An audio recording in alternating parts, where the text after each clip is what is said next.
Good evening friends, আজকে আমরা কিছু ওয়ান ওয়ার্ড সাবস্টিটিউশন নিয়ে আলোচনা করব আমার চ্যানেলে। যেমন one who plans draws the design of building, তাকে বলে আর্কিটেক্ট। যারা প্ল্যান্স এবং ডিজাইন করে বিল্ডিংয়ের তাদেরকে বলে আর্কিটেক্ট বলা হয়। One who take up legal profession, যারা লিগেল প্রফেশন নিয়ে যুক্ত তাদেরকে বলা হয় advocate. One who foretell things by the stars, যারা ভবিষ্যতের নিয়ে আলোচনা করে তাদেরকে অ্যাস্ট্রোলজার বলা হয়। One who studies heavenly bodies, astronomer, জ্যোতির্বিদ বলা হয়। One who study the evolution of mankind, তাদেরকে বলে অ্যানথ্রোপোলজিস্ট বলা হয়। ওয়ান হু রাইট বুক, যারা বই টই লেখে তাদেরকে অথর বলা হয়। One who sell things at public auctioneer বলা হয়। One who is interest in ancient building and relics, archaeologist বলা হয়। ওয়ান হু সেলস মিট, যারা মাংস বেচে তাদেরকে বুচার বলা হয়।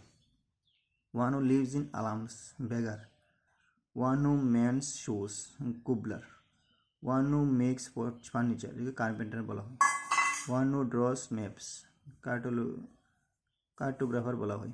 One who sets types in printing press, compositor বলা হয়। One who sells sweet and plastics, confectioner বলা হয়। One who reads the plane, palmist বলা হয়। One who collect postage stamps,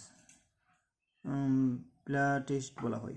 one who carves on stone, স্ক্রাপাল বলা হয়। One who sells drugs, druggist বলা হয়। One who deals in cattles, drover বলা হয়।